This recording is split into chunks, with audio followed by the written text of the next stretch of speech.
Whoa, what's going on here? Blue? What? I don't know. Anyways.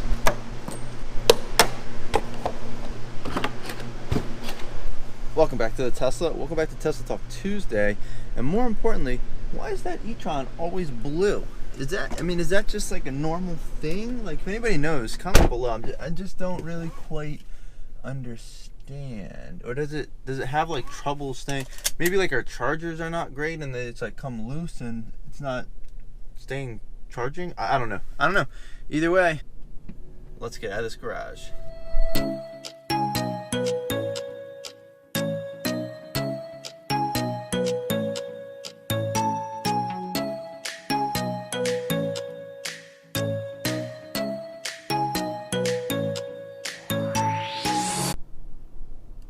Wait for it.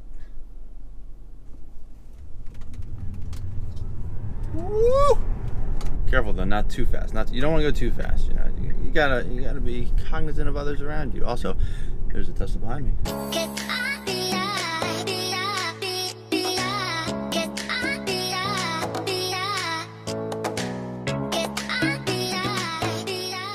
All right, guys. So some crazy facts and figures here. Apparently, in Norway, they have just breached or are getting very close to crossing 50% of all cars registered on the road, I believe, are EVs, which is wild. Like, that is a huge accomplishment. Good for them.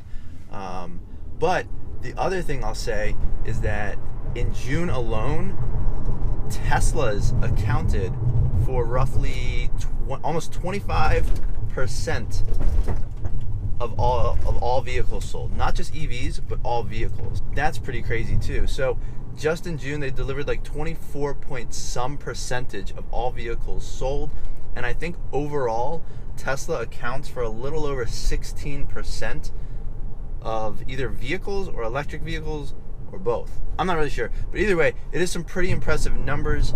Pretty wild that they're able to get that many EVs on the road and really push EVs.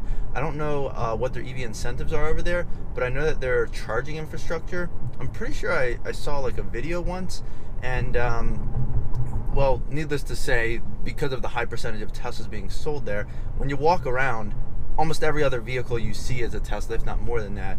And then on top of that, I think this was the country, but if you were like parallel parking on the street, there would be just chargers along the side of the road, kind of like you see parking meters right now. It would be that, but with chargers. So they obviously have a very robust charging infrastructure, which helps people feel confident in buying an EV because they know that there's always a place for them to charge. So, as some people with Teslas might or might not know, they recently started rolling out like a beach buggy game update in the Tesla Arcade. Now, unfortunately, my car doesn't have it, and I don't know if that's just because it's an older car or what, but supposedly they're going to start rolling out an update to the Sketchpad, as well as some sort of like karaoke and music feature. So that should be interesting to see, and I'll be curious to know how it works, if it like integrates with Slacker radio, or if it's something completely different where you can like play your own music. I don't know, but very interesting stuff. It's kind of cool that they can like throw these updates and little fun Easter egg to keep people amused, especially because, you know, if you're sitting there supercharging, it's nice to have some things to do. Tesla is also supposed to report delivery numbers either today, and if not today, then tomorrow. I'm not really sure what to expect at this point. I mean, there's analyst estimates all over the place. Some saying they're going to come in above, saying they're going to come in just shy.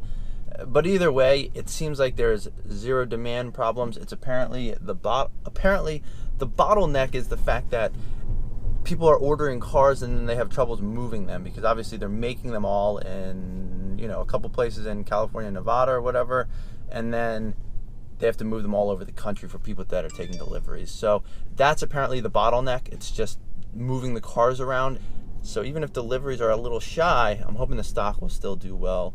Disclosure, I do own Tesla stock, as well as some out of the money calls. So yeah, we'll see how it goes. I am hoping the numbers will come in before the end of this vlog, because then I can add to the vlog. So stay tuned. Delivery numbers might be towards the end. Unfortunately, another senior level Tesla employee has departed the company. I believe he helped with the Model S originally when it came out. He is supposedly going to Lucid Motors. So at least he's staying within the EV industry. I'm still curious to see a car from Lucid Motors. I remember seeing them, seeing a booth or something. I think they did have a car at the New York Auto Show like 2 or 3 years ago, and they still haven't made a car. Supposedly they didn't get enough investment money, so they couldn't open a plant to start production. However, they are supposed to be starting production, I believe, in 2020, so next year.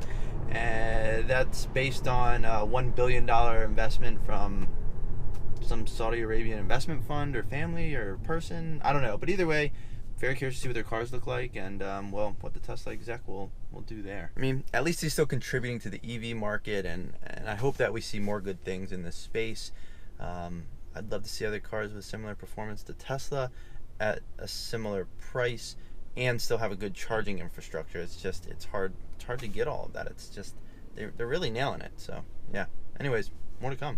And on that note, I'm heading into work. So 2 seconds. Yep, 2 seconds. Roughly speaking, but 1. Okay, sorry, it's not 2 seconds, but for real, taking up 2 spaces? For real? And 2. All right, well, 2 seconds later, besides that short break, we're back. I was going to be really excited for a second, but come on. That's my screen where I'm supposed to input my pin to drive. Of course. Oh,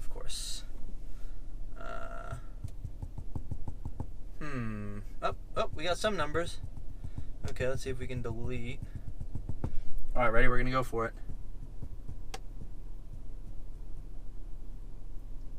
It didn't work. Oh, we're good. We're good now. Whew. All right. Well, exciting news. Let me get out of the garage and then wait for it.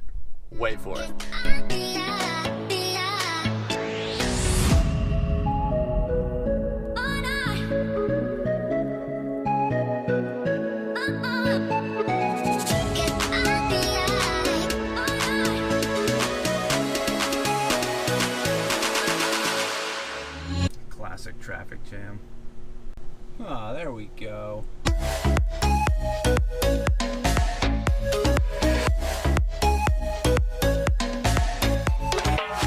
Ladies and gentlemen, boys and girls, Q2 delivery numbers are in.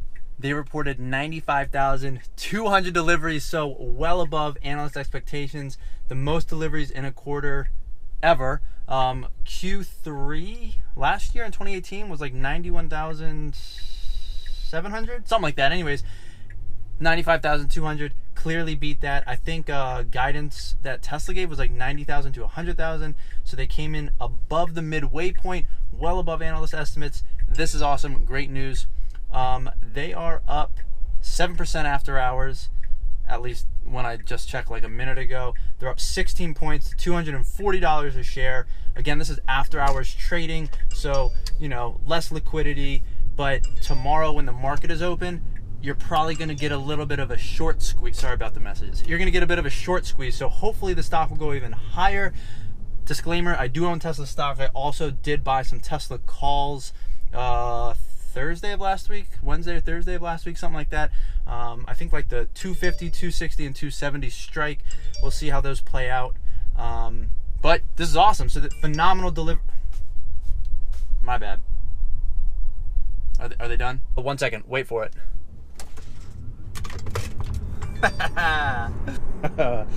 Delivery numbers, acceleration. I mean, it's a good day right now. I'm feeling good. Got a nice bounce in the personal account.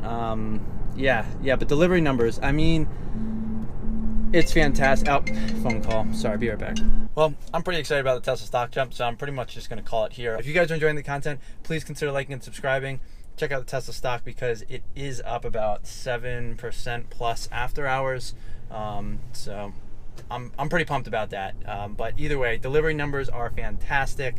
And, well, that's always good. So clearly the demand is there. It's not a problem, guys. No demand problem. So still loving my Tesla, even though it doesn't have autopilot.